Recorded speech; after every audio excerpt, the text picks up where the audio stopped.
I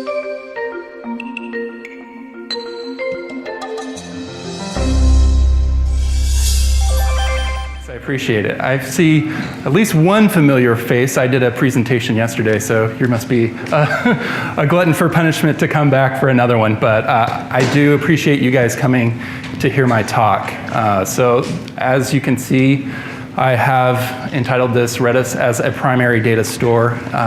I was sitting having lunch with some people just now, and actually every time I talk about this subject at a table with a group of people, I always get really skeptical faces like, are you sure you want to do that? Is that a good idea? And some people just come out and say, oh, that's a horrible idea. Redis is a cache, right?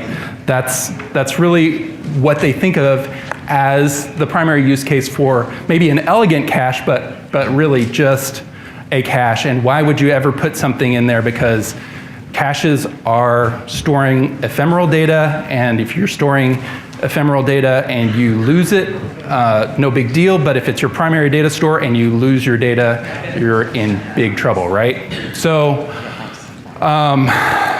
yeah, I get it, I understand. And the use case we are using it for is for Marco Polo, as was mentioned. So Marco Polo is a video chat app. I'll tell you a little bit more about it and why we chose it for this particular use case. I don't think it's the only use case. Certainly there are lots of different use cases for using Redis as a primary data store, but I'll at least share with you my thinking about it. I know that it runs counter to what a lot of people have been conditioned to think about as a good use case for Redis, and maybe I'll be able to convince you. And if not, I won't hold it against you. I understand if you think that's not a good idea, but sometimes you have to challenge the conventional thinking about something to drive innovation. And sometimes when you do that, you also fail and fail big. So I'm willing to take those risks sometimes to find interesting new solutions. And there is a lot to really like about using Redis as a primary data store, and I'll get into that in a minute. Before I do, I'd like to explain a little bit about what Marco Polo is. So probably not a lot of you have heard about it. We're a really small startup. And almost no one has ever heard of it in the Bay Area. I find when I talk to people from the Bay Area, they're like, Marco Polo, what is that? But we have a strong user base in Texas, in the South, and in the middle United States, predominantly with African Americans and other different ethnicities. So, different demographics, and so maybe you'll hear about it eventually, and maybe not, but I encourage you to try it out. What it is a asynchronous video chat app. And you say, well, you have so many options already. It really is about keeping in touch on the go. So I can start recording a video to any one of my friends that are in my contact list, and they have the app. They can instantaneously start watching at the same time, or they can watch anytime they want. So when I start recording and sending you a message, I don't have to worry about whether or not you are there and ready and waiting, like in the case of QuickTime, I can receive it. But I can start watching right away. So for example, just a few minutes ago, my sister, Heidi, sent me a message on Marco Polo and said, hey, good luck with your presentation. I hope it goes well. She didn't know whether or not I would be able to watch it or not, but she did get the read receipt. Hey, yeah, he's watching right now, and stuff like that. And so I can instantaneously, as soon as I'm done watching, reply back. And what that allows is no scheduled conversations that happen naturally, almost like real-time conversations. Because the problem that we discovered is if you're not conversing in real time, if you have to wait until they're done talking before you can start watching, then there's a huge lag in the conversation, and the conversation dies out. It doesn't feel real time. But if you're watching, if you're turn-taking like a walkie-talkie, then it feels like, hey, I can have a real conversation, but there's no requirement that I stay. There's no requirement that I be there at the time that they start talking, and that allows for many, many more opportunities, no scheduling conversations. So I love it, my family loves it. We have a group chat conversation, and so Redis powers the entire thing. And so I don't take this decision lightly, making it a primary data store, because I know that if something happens and I lose the data, my family's gonna be pissed at me, right? They're never gonna forgive me if I lose videos of my kids doing something special. So it's absolutely important that you don't lose data. But like any distributed system, you really need to think about what that entails. So I entitled this Think Different, and it really is about coming at the problem from a different orientation. Can you think outside the box on how your application is engineered? And so when I say what is the source of truth, what I mean that is there are different ways of figuring out when you create data, where that data exists, and then how do you propagate it to somebody else. And so if you're talking about a mobile client like Marco Polo, the client has its own data store that it persists locally, and it writes to that, and then asynchronously publishes to the server. The client is actually the source of truth in that point until it reaches the server, which can broadcast to somebody else, and then they get that message. And so finding strategies of, let's say the server goes down for a while. Okay, that's really bad, that's horrible, right? And you want to build a system that's highly available and never has any downtime, but that's not always practical even when you build distributed systems, right? Does anyone remember the Amazon Dynamo outage? I talked to a guy at lunch about this a little while ago, and he was like, oh yeah, he totally remembers the issues that can cause, even from something that's a highly available system that is designed to withstand problems. There will be instances where the server cannot be available because the human factor, right? Somebody either didn't engineer something quite the way they thought it was going to behave, or they did something stupid, like they dropped a table that is really required for the rest of the application to work, and everything goes down in a big fireball, right? So we want to develop things that resilient systems that can resynchronize data back to the server, and then other clients be able to receive that information and synchronize that state. And then you also have the case where, not all data is created equal. Not all data is equally important. If I lose some certain metadata, like, for example, a read receipt on a message, and somebody misses that, well, in our application, the next time you watch a message, you lose that read receipt because you're just marking the progress along a timeline of like what was the most recent message that you watched. So if I lose a read receipt, that's not nearly as important as like my user cluster, right? If I lose a user record, that's really, really bad. So you have to have different strategies, different expectations. And then thinking about, and here's the Yoda slide. Think about different ways to do it, unlearning the things that you learned. So my background is not in computer science or engineering, so maybe I didn't learn as many of the patterns as you guys did, but I did work in a pretty traditional company environment where an SQL shop. It was actually a vitamin supplement company located in Scotts Valley, not too far from here. In Santa Cruz area. And they had a bill of materials, and they had the labels and everything else, and they built this wonderfully elaborate system on SQL Server 2000, I think, at the time, with complex inner joins, outer joins, and they could do some really amazing things. I actually helped build a lot of the queries that did this. I was super proud of this really complex SQL, inner outer joins, and it actually exported an XML structure that printed the product label through Quark Express. And so you could print not only the entire catalog this way, and so somebody goes in and edits some of the nutritional information in the bill of materials, and that would flow into the printed product label and other stuff. It was really great, right? But it was super, super slow. And you're talking about a finite data set. There's not an infinite amount. Now, almost every data set is finite in some sense. There's only so many users in the world. There's only so many operations they can do in a given second. So you're always talking about some kind of finite data set, but some are exponentially larger than others. And so figuring out the boundaries of those and the properties of how you need your application to work and scale is super important. So I come back to, here's the first rule that people often say is, don't lose data. And when I think about this one, I like to challenge that orthodoxy a little bit and say, okay, yeah, I don't want to lose data either. Nobody wants to lose data, but there are going to be occasions where even in a distributed system, there will be outages, there will be disruptions in your network, and building a fault-tolerant system is figuring out how do I, as rapidly as possible and seamlessly as possible, recover from that outage, right? So, and then we're also talking about, I mentioned briefly before, the human factor of, we're all human here, I hope. Are there any cyborgs out there? I don't know. Hopefully we haven't advanced that far yet, but humans make mistakes.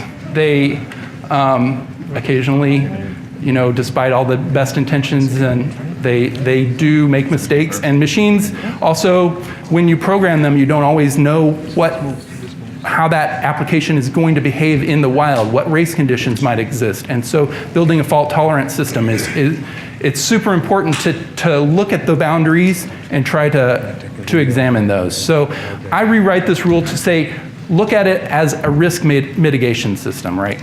I want to minimize the amount of data loss that I'm going to expect, and what are the most likely causes of data loss, and how can I minimize those?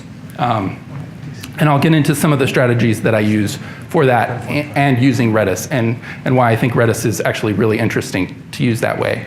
And so it really comes down to, and this is a personal decision, a decision each business or startup needs to make, what is acceptable data loss and what conditions can you survive, and thinking through those scenarios. And I find this is a really useful exercise, even if you build something that you say, all right, well, I'm going to use Cassandra. I think this right here is still equally applicable, whether or not you use Redis. You still need to think through, how your system is going to behave under the worst possible conditions, and what you can do if the worst should happen and somebody deletes your entire data set somehow. Can you recover from that? So I like to think about data as a distributed system where things are message queues, where you have an operation, you have some local state, and you need to synchronize that to the server and retry as gracefully as possible. And then once that state is committed to the server, then be able to synchronize that out to other clients. And so I look at multiple opportunities for building in this kind of redundancy of queuing of like, okay, if this service is down, if it's not functioning well, can I queue the request, tell the client, hey, I've queued it, but then not commit it, be able to wait for that other system to come up and be able to publish that. And so we've built multiple layers in our own infrastructure at Marco Polo to be able to do that. The clients automatically do that. So if they can't talk to the server, they're not going to interrupt you and say, sorry, you can't record this video. Because there's going to be situations where you're out in the wilderness, you see an amazing view, you want to share it with your family, and no cell phone service. Are you going to not record that? I want to still enable the situation where I can record it and save it, put the phone away in my pocket, then I get in my car and drive back to civilization. Hopefully I don't get lost. And when my phone connects to the internet, it then synchronizes that state to the server. If the server happens to be down because AWS collapsed, and we are on AWS, and yes, that does happen in different geographically distributed regions, or something simple like that you think should always work, like DNS, suddenly goes unavailable, then how does the client handle that? Can I eventually deliver my message if I can't deliver it right away? On the web server front, the web servers can queue requests as well, put it in a backend, in a local store on the web server, so that even if they can't talk to RedisCluster, they can commit it to a local queue, a job queue that set queues and then can publish it. So there's multiple redundant ways of doing that. We also build microservices, so for really important systems like our video streaming system is a system that will accept the video upload using a JWT for example, so it's stateless, and it says, all right, I'm authorized to upload this, and so you build out multiple clusters of video streaming. The video content streams up there, even if the main web service is down, that thing can continue working. It sits there in a pending state, actually can replicate to an S3 bucket, and then the metadata that's associated with that can come in asynchronously and allow everyone else to consume that video metadata at a later point too. So there are a lot of different strategies. So when we talk about Redis as a primary data store, we think about, usually some people come from an SQL background of like, okay, I have a database, it has a schema and other things, and so I thought this picture was actually pretty funny. I actually met the people who founded I Can't Has Cheeseburger at Locats, and super interesting story. So read about it sometime on the internet if you haven't. It's pretty funny. But the cool thing about looking at using Redis instead of an SQL and a traditional schema is that it's so much easier, especially when you're in startup mode, to start experimenting with different data structures, adding new fields easily, or dropping some, just like, I don't care about that anymore, it doesn't really matter. Or it's just so much more flexible, so much more rich in being able to manipulate it. Now, you have to do a lot more work in some ways and less work in other ways, so it's a trade-off. But I think it really has some great properties that make it really well suited for scale out. Because each individual key in Redis can be mapped to its own individual server. So that property in and of itself, rather than a single monolithic table that says, all right, here's the enforced schema, and the schema, if I'm trying to build a distributed system, now it needs to go to all of the nodes, and I got to keep those in sync, and how do I do that? Each key is its own island and can exist independently, and then you can build on top of that. So I find that really useful.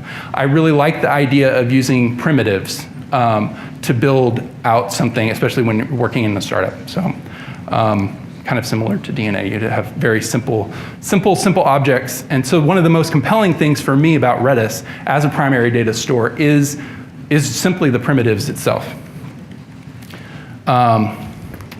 So then the next thing that people ask about is, well, what about Foriegn key constraints? You delete a record here and it has an index, and how do you make sure that cascades all the way through the system? And if you're building a highly sharded system, this breaks down anyway, right? If you're using traditional SQL and you've got tables across multiple database servers, or if you sharded across it, it becomes really difficult to enforce these Foriegn key constraints anyway. Now you can do it, and there are a lot of different ways to model it. And there are a lot of different choices if you use Redis on how you're going to enforce these different constraints. So it becomes more a job of your application. And once again, it comes down to fault tolerance and making smart decisions in the face of errors. And so we started using Redis as a primary data store and looked at our application and said, okay, when an error happens, how do I handle this?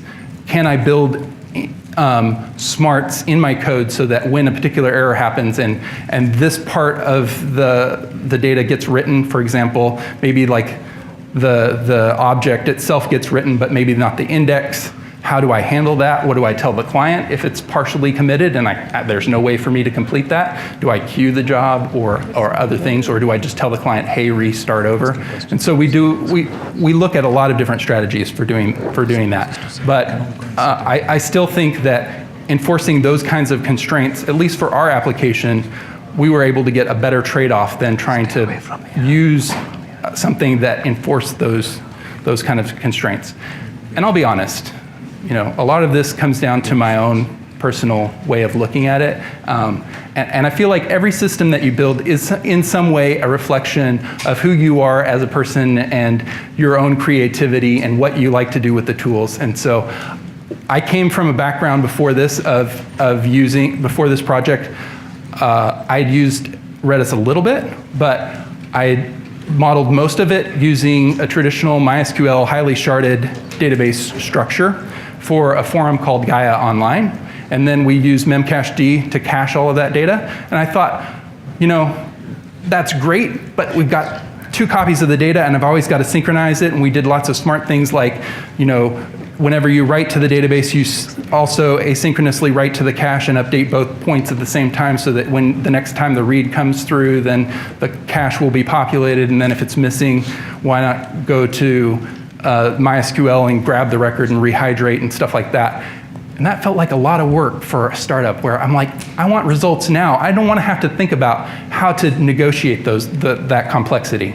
Now, many of you are looking at that story and probably thinking to yourself, oh, well, why don't you just use MongoDB or something else like that? Well, MongoDB didn't exist when I was building that at the time, but it wasn't really an option. But even then, there are systems where you use a tool because it speaks to you, right?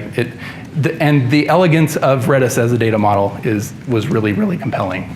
So, if data is stored in RAM, how can it be persistent, right? Because you think, all right, well, you power off the machine, you lose data, and nobody wants that. So, you all know that Redis can store to disk. It can use the RDB snapshot system, or you can use the AOF one as well. We use redis-cluster, open source currently, to replicate the data between nodes so that if a node goes down, then traffic detects, hey, this master node is down. During that failover period of a second or two, you might have failing writes against that node, which cascades back to our REST API, and the REST API tells the client, it either queues it or tells the client, hey, retry this request, or things like that. And then it fails over to the other node. Now in practice, that doesn't happen all that often. Redis, the great thing about it is that it just works. So, for the most part, the reason that I have failovers is because the underlying hardware or EC2 virtualization fails. So there's an underlying degradation of the EC2 instance, and it goes down suddenly and hard. It's not usually because the process itself dies off, in my experience. Now, you may have different use cases, different cases, but in any case, that was my personal experience. There are a lot of other options out there, and we're actually exploring those and using very soon, Redis Labs Enterprise, so we are excited about exploring that.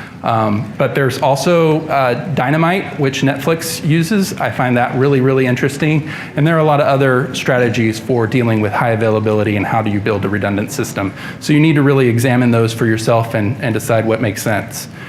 So the next objection that I often have is, well, RAM is super duper expensive, right? Why would you put your data set in RAM?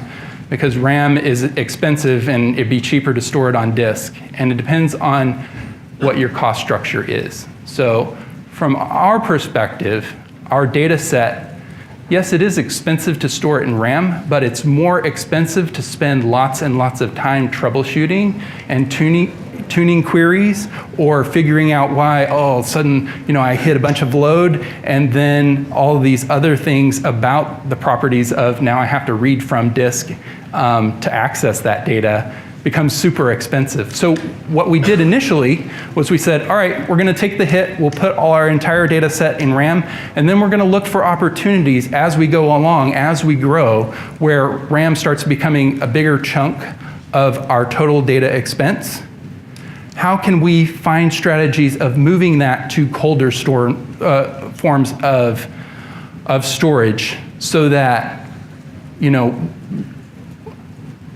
when it's not cost effective for me to store it in RAM and there's an easier solution out there, what do we do there? And so we found a number of different ones, and I'll talk about that. So I still think that, yes, RAM is expensive, but like I said, the time element there is a big factor. How much time, engineering effort and time are you putting in there? How much operational overhead? So we're a small shop. I am the DevOps guy. I spin up all of our servers. I write all of the server code. One guy, right? And then we have a bunch of client devs who also work. We just recently hired another server engineer. We're still a small startup, and he's working on the video streaming stuff and doing geo-replicated or geo-distributed video streaming, which is really exciting. I'm super pumped that he's doing that. The systems that he's building are absolutely amazing.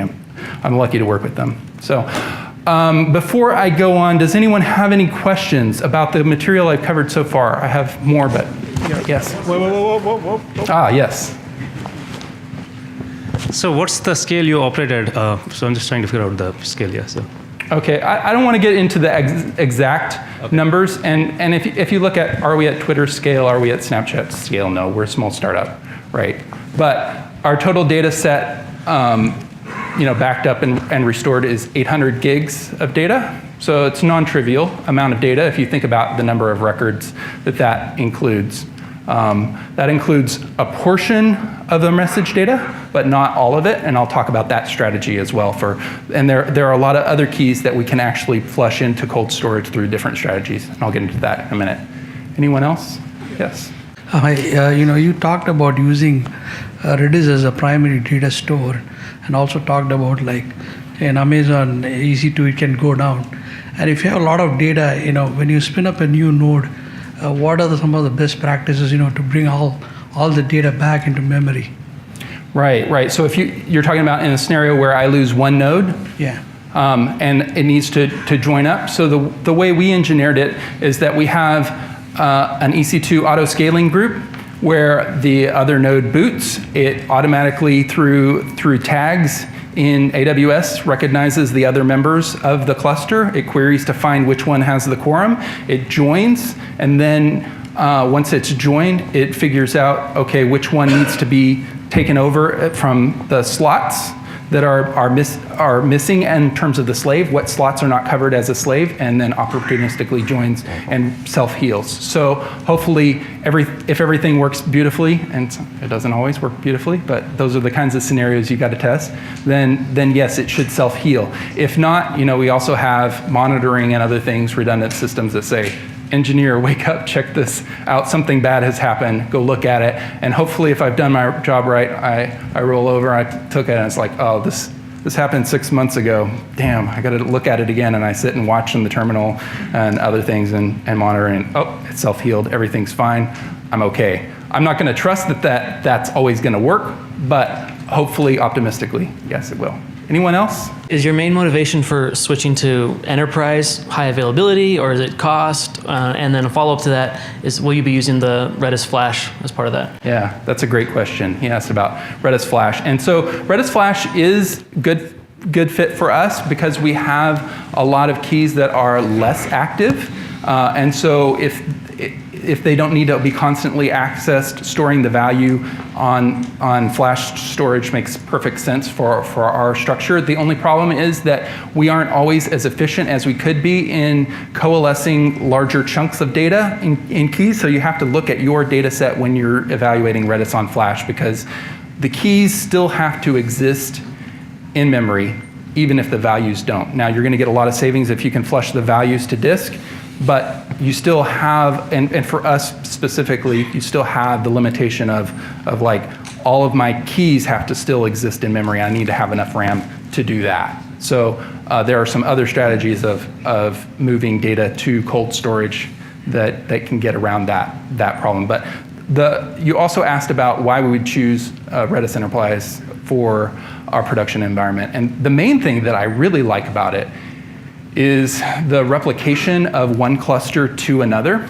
And it's really useful in upgrading or resharding, especially. So it presents itself as a single Redis instance to the other replication endpoint. And so you have in open source Redis the ability to reshard. I never found that to work very well. It doesn't particularly scale well. The tooling around it is pretty abysmal. So the cases where I've had to reshard my data set to mostly I pre-shard right now with open source Redis so that I don't have to really do that. So I can put 20 nodes of Redis running on one machine and have 3 machines, and so then I've already pre-sharded 60 shards or something like that. And then as I grow, I start shrinking that down, so now each node only has 6 or so on and so forth. But with Redis on Flash, now I don't have to think about that. I can just set up a brand new cluster and point the replication stream to my new cluster, which reshards the data automatically, and then say, all right, now I want to start using this. So that's pretty compelling. We thought about using the geo-distributed stuff for our business right now. I don't know that it makes sense, but there are certainly other great use cases for Redis Enterprise. So yeah, hopefully that answers your question. Any other ones before I move on? Okay.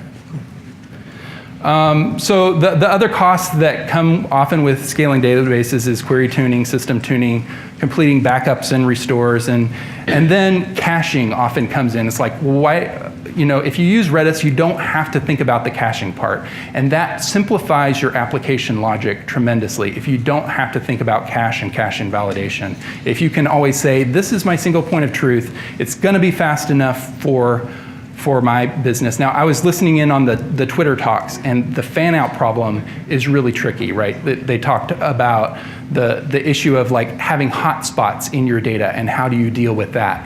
For our particular business model, where it's a lot of people talking to their close circle of friends and not I'm talking to 1 million people, we don't have a whole lot of hotspots in our data, so it makes a good fit. So then it's like, okay, I don't have to worry about caching and cache invalidation. I don't have to worry about query tuning. And then the backup and restore picture is actually pretty cool. Even with open source Redis, I found it, to me, not too bad, because each individual node can back up. And you want to, when I was talking about risk mitigation earlier, I feel like one of the things that people miss in designing distributed systems is, can you restore to a point in time backup? Because even if you are geosynchronously replicating to another source, if something corrupts your data, if you've released application that damages your data, you've lost that forever. It's replicated to every place else. And so you need to have strategies in place that say, what can I do to restore to a previous point in time, and then pull that in. And so if you're interested in that topic, find me afterwards, and I'll address that a little bit more. So ultimately, we talked about RAM, and we said, yes, it's expensive. It's not cheap, but is it affordable enough? And for our business, it's more economical for us to spend less time worrying about caching or other complicated distributed systems, to not have to think about operational stuff for the most part. I very rarely have to worry about the volume of queries. One of the funny stories about it is in testing for moving to Redis Enterprise, I said, all right, I'm going to copy my primary data structure and move it over. And so I just pointed at the master databases and sent 2 million queries per second from that master database over to the other one, and didn't really phase my existing live production traffic at all. And so it's just pull all of that data over. It can absorb the hit rate without any problem. The bottleneck is not in that computation. The bottleneck is still in RAM. And for us, the expense of storing stuff in RAM actually it's expensive, but it's not as expensive as other parts of our operational budget. So this is a great picture for prototyping, and sometimes I feel like that's what our code looks like. But what I'm getting at is the ability to quickly throw in a new data structure without having to think about the complexity of rollout, right? And then to get into more detail about what kinds of data structures we often use, for the most part, we use hashes and we use sorted sets. Sorted sets provide a rudimentary index, and hashes are great for storing your data. Now, there's a lot of different ways that you can store that, but you can also use JSON, and the read.json module actually looks really interesting. I haven't tried it yet, but it sounds really cool. Right now, when we need to modify data inside a hash field that is JSON blob, a lot of times we'll use Lua to manipulate that safely, so that if there are race conditions and 2 clients are simultaneously, and not every every data structure has that issue, right? Like if you're writing an admin panel, maybe it doesn't matter as much. But if two users could modify the same field at the same time, your permission model allows that, then you need to build in systems where you'll make sure that you're serializing that operation and changing it and not inadvertently losing data structures. So that was my slide on sorted sets, which I briefly talked about already.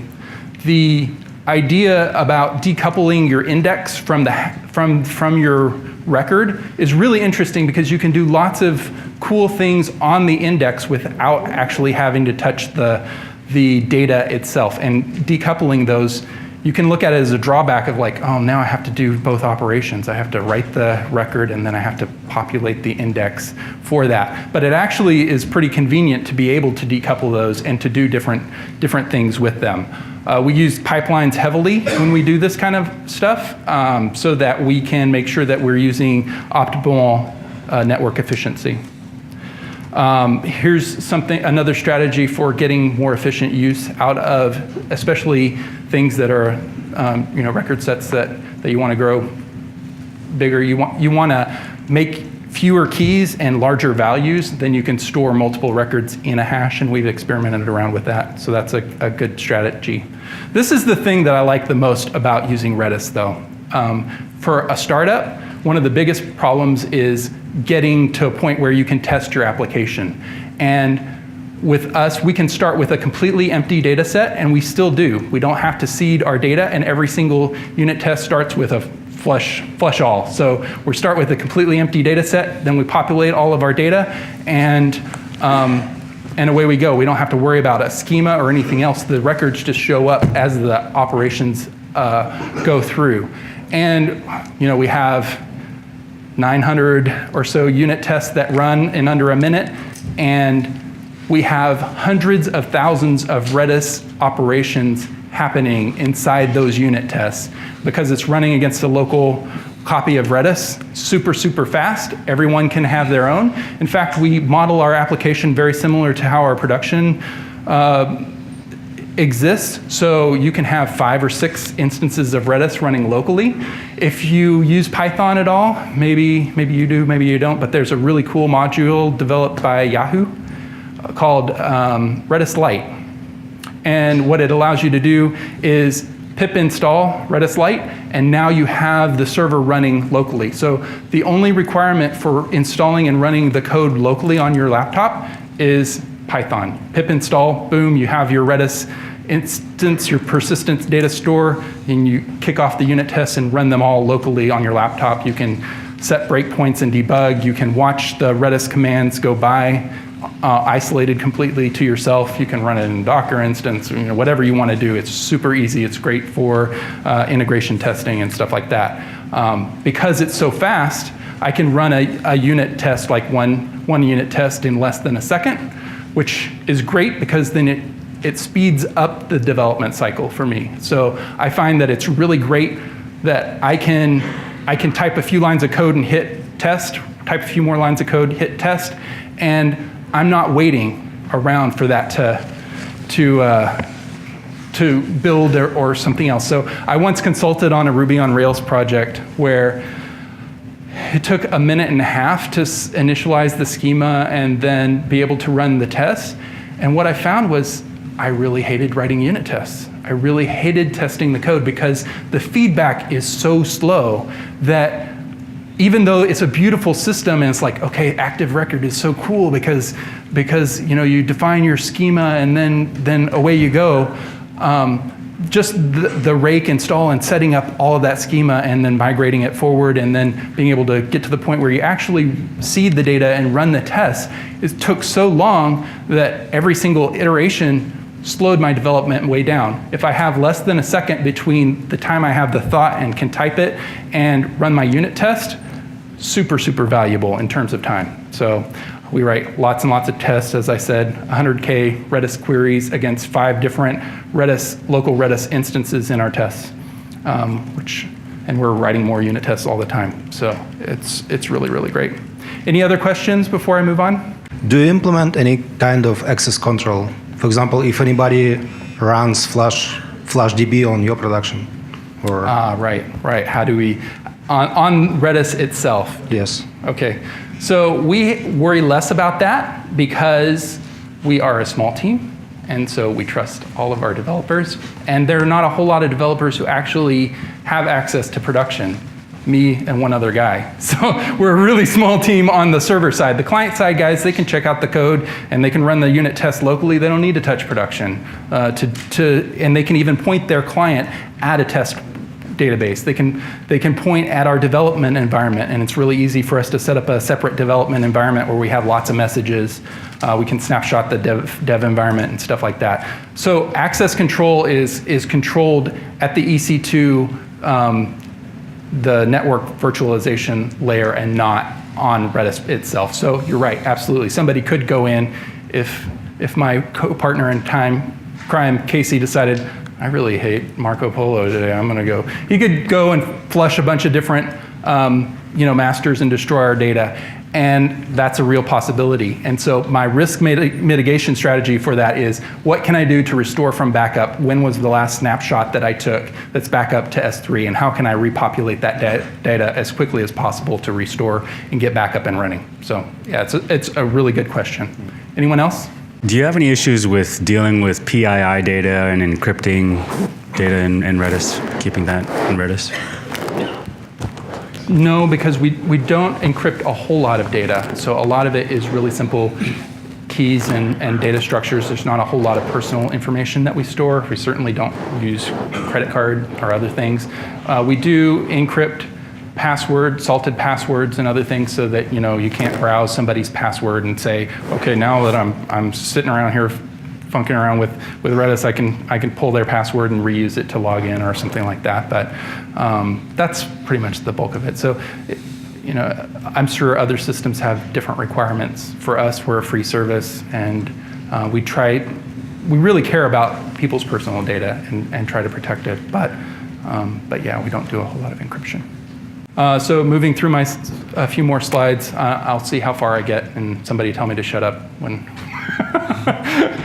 But the thing I love about Redis, really, and I want to emphasize this point a number of times, is that Redis just works. And when it doesn't work, it's usually my fault. So last week we actually had, it's not a full outage, but there was a minor disruption of service. And it happened because we changed some code logic and didn't catch ourselves in time, and ended up writing to a single Redis key for 95% of all of our operations. The operation is basically, when you start sharing a video, we want to fire off a background task that will check on that data later, that says, did it complete within a certain period of time, and maybe upload a partial video if it hasn't completed already. So right now, at our current scale, it was easy enough to have just a handful of keys that manage that in a sorted set as a distributed queue.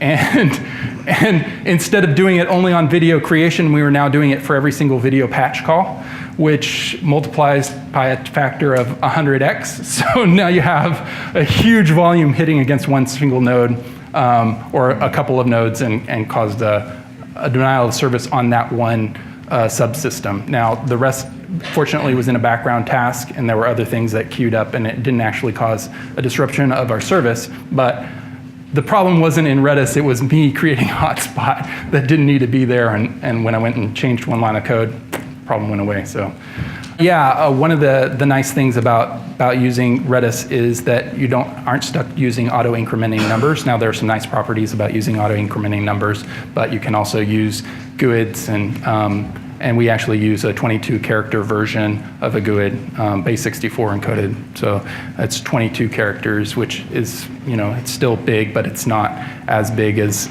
a full GUID.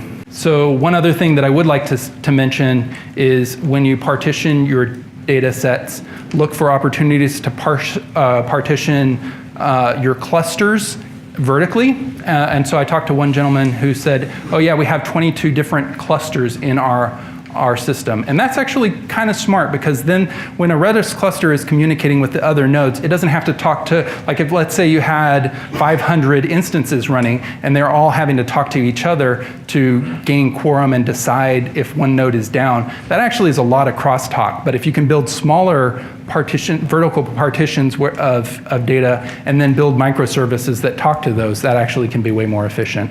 But partitioning horizontally is sharding your data, and you can use a bunch of different things like twemproxy. I talked to a guy who mentioned that they use twemproxy to do a lot of that kind of sharding as well. That's pretty cool. Partitioning geographically is something that we are doing as well for our video service mainly. So anyway, I will wrap up since we are mostly out of time. I could keep on going, but if anyone has any other questions, go ahead and come up forward and we can talk afterwards. Okay, great.